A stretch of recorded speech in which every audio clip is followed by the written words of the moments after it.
Salut à tous, bienvenue sur windowsgeneration.fr, c'est Julien et aujourd'hui je vais vous présenter la nouvelle build de Windows 10 Mobile.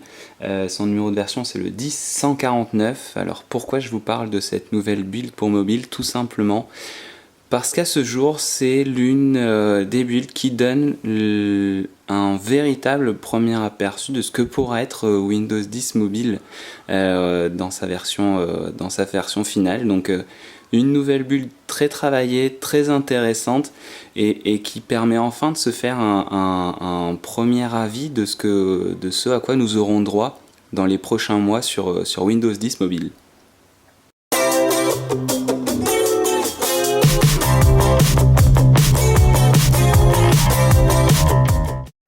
Alors, un premier point concernant l'écran de verrouillage.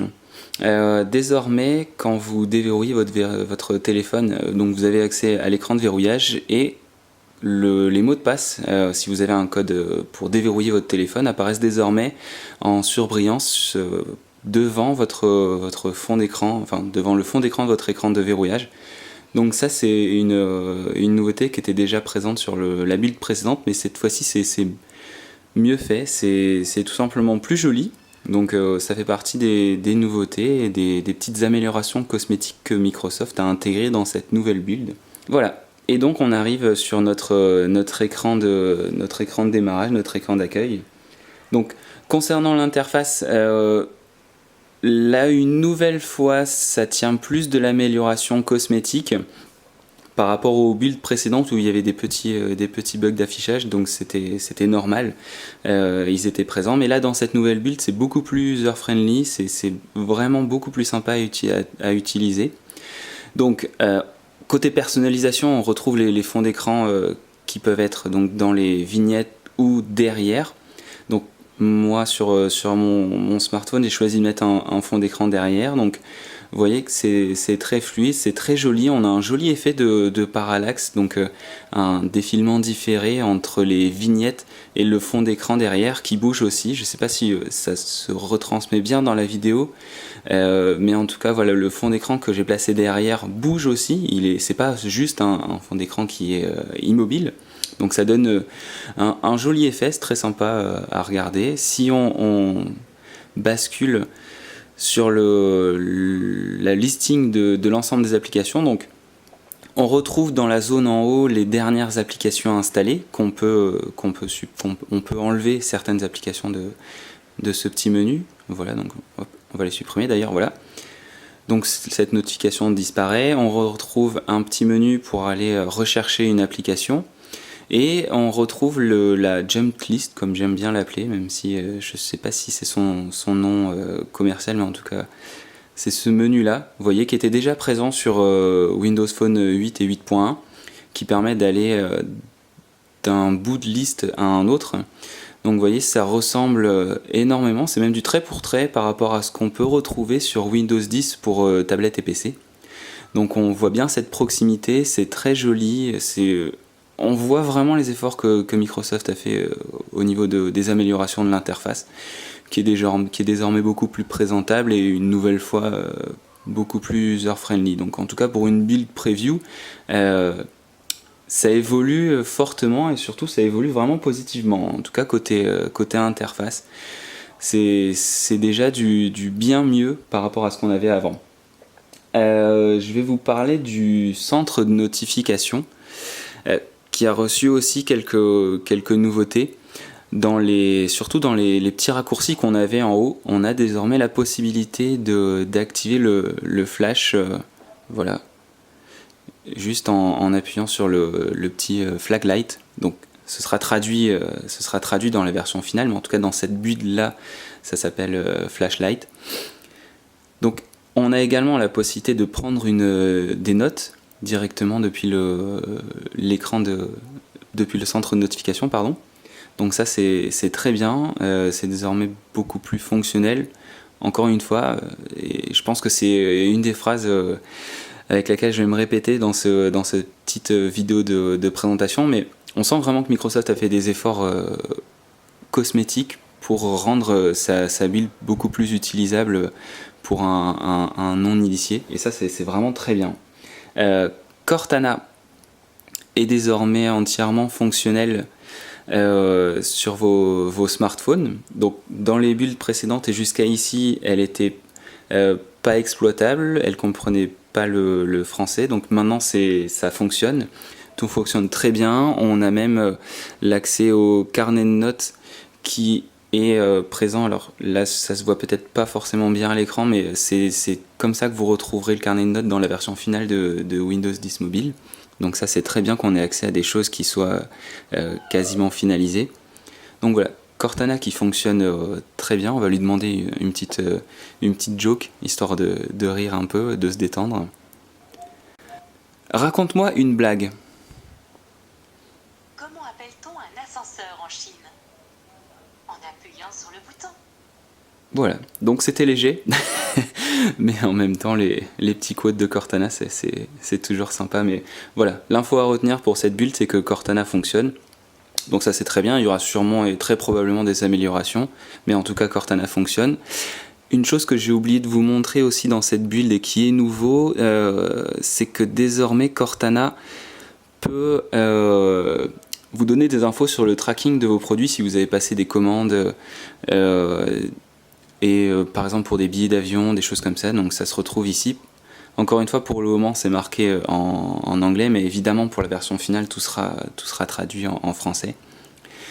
Donc voilà, une amélioration de Cortana. On sent que il y a des améliorations positives, et je vous le rappelle, Alain Crozier l'a évoqué la semaine dernière, Cortana sera disponible en version bêta avec Windows 10 Mobile quand il sortira en France. Donc on aura un assistant personnel qui sera plus performant que ce qu'il n'était sur les versions précédentes de Windows Phone. Donc c'est très bien, et voilà, tout va dans le bon sens. Je pense que vous avez dû le voir aussi, mais on a une nouvelle animation quand on rentre dans une application. Vous voyez, voilà, c'était le petit effet. Je vais vous le refaire. Hop, une nouvelle animation pour le lancement des applications. Ça aussi c'est très joli. C'était pas présent jusqu'ici, et on se rapproche une nouvelle fois de ce qui est établi sur Windows 10. En tout cas, ce qui sera disponible à partir du 29 juillet. Donc voilà. Il y a des nouvelles applications qui sont disponibles avec cette build, donc l'application musique et l'application film et TV, qui viennent remplacer les applications Xbox Music et Xbox Vidéo. Donc ce sont tout simplement les services vidéo et musique qui ont évolué et qui sont désormais proches de ce qui est existant sur Windows 10, partie tablette et PC. Donc on retrouve la liste des artistes. Je ne vais pas rentrer dans le détail pour ces applications, mais en tout cas voilà, il y a de nouvelles applications, l'expérience utilisateur évolue positivement, et c'est que du positif une nouvelle fois. Une des nouveautés de cette build par rapport aux versions précédentes, c'est que l'upload de vos photos, c'était déjà quelque chose qui existait par le passé, mais l'upload de vos photos est désormais géré par l'application OneDrive. C'est plus un paramètre du système. Donc vous pouvez aller dans votre application OneDrive et choisir d'uploader automatiquement les photos qui sont capturées avec votre smartphone. Donc voilà, je pense que ça doit être dû au fait que Microsoft cherche à désolidariser le système de ces applications et de ces fonctions, de manière à les améliorer et à proposer des nouveautés beaucoup plus rapidement, sans passer par des grosses updates comme c'était le cas avec Windows Phone. Je pense que Windows 10 pour la partie PC, tablette et Windows 10 mobile sera beaucoup plus agile dans la libération des nouveautés, et je pense qu'on aura vraiment des nouveautés beaucoup plus rapidement, et avec des builds, des nouvelles versions et de nouvelles applications beaucoup plus rapidement. Donc ça c'est un vrai bon point, et c'est je pense quelque chose qui est important pour l'avenir de Microsoft et de ses systèmes, c'est de pouvoir proposer des nouveautés plus rapidement, avec une constance. Je sais pas si on parle d'une build par mois ou de choses comme ça, mais en tout cas il y aura vraiment une récurrence dans l'arrivée des nouveautés, ça c'est vraiment bien. Vous l'avez vu, je pense, quand j'ai scrollé sur mon écran, Project Spartan, qui était le nom de code du nouveau navigateur de Microsoft, a laissé sa place à Microsoft Edge. Donc, si vous ne le connaissez pas, donc c'est le nouveau navigateur de Microsoft qui vient remplacer Internet Explorer. Donc, côté navigation, on a vraiment, et encore une fois, Microsoft a fait un gros effort puisque la navigation sur Internet est vraiment améliorée. C'est beaucoup plus rapide qu'avant. Comme vous pouvez le voir, on a la barre de navigation qui est désormais positionnée en bas. Donc côté ergonomie, une nouvelle fois, c'est mieux. Je pense que Microsoft a écouté les feedbacks de ce côté-là. Donc Microsoft Edge, beaucoup mieux par rapport aux versions qui étaient disponibles avant et qui étaient sous le nom de Project Spartan. Dans le détail, vous pouvez désormais choisir d'afficher un site dans sa version mobile ou bureau. Les autres nouveautés, là j'en vois pas vraiment, ou en tout cas il y en a peut-être que j'oublie dans cette vidéo, mais l'essentiel à retenir, c'est que désormais le navigateur est plus stable qu'avant, il est plus rapide qu'avant, il est plus ergonomique qu'avant, comme vous le voyez. Donc on a l'accès aux onglets qui se fait beaucoup plus rapidement, puisqu'avant il fallait dérouler, je ne sais pas si vous vous en rappelez, mais avant il fallait dérouler ce petit menu déroulant et aller dans les onglets. Donc ça c'est mieux, c'est encore une fois beaucoup plus ergonomique, donc tout a été amélioré dans cette build. Une des dernières choses que je voulais mentionner avant de terminer cette petite vidéo de prise en main, c'est l'application photo qui elle aussi a évolué par rapport aux versions précédentes. On a un accès à nos albums, à nos collections de photos. On peut donc choisir la vignette. Quelle est la vignette qui va être affichée sur mon écran d'accueil.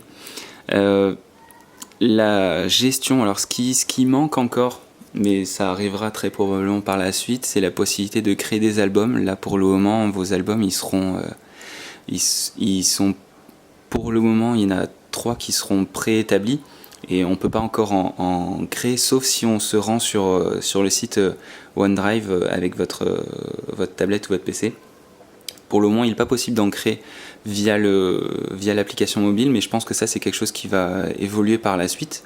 Mais si vous regardez vos photos, si vous les capturez avec l'application Lumia Caméra, vous avez déjà dû voir les fameuses images animées. Et là, cette fois-ci, l'application photo prend en charge nativement les images animées. Donc ça, c'est une des nouveautés de votre application photo. Voilà, donc c'est tout pour cette prise en main de la nouvelle build. Donc je vous rappelle son numéro, c'est la 10149 de Windows 10 Mobile. Donc une build qui est sortie la nuit dernière, que vous pouvez installer. Mon avis sur cette build, c'est qu'on se rapproche d'un produit utilisable au quotidien. Donc maintenant, en tout cas c'est mon avis, mais je pense que cette build est utilisable sur vos smartphones. Donc si vous n'avez pas peur d'être encore face à quelques bugs, je pense que vous pouvez l'installer sur votre téléphone. Vous aurez vraiment une expérience utilisateur qui sera vraiment bonne. Le système en lui-même se rapproche, on a vraiment une belle évolution par rapport aux builds précédentes, et voilà, je pense que cette version de Windows 10 Mobile est en tout cas la première qui est utilisable au quotidien sans frustration, et qui nous donne un aperçu positif de ce que sera Windows 10 Mobile dans sa version finale. Merci d'avoir regardé cette vidéo et à très vite sur windowsgeneration.fr.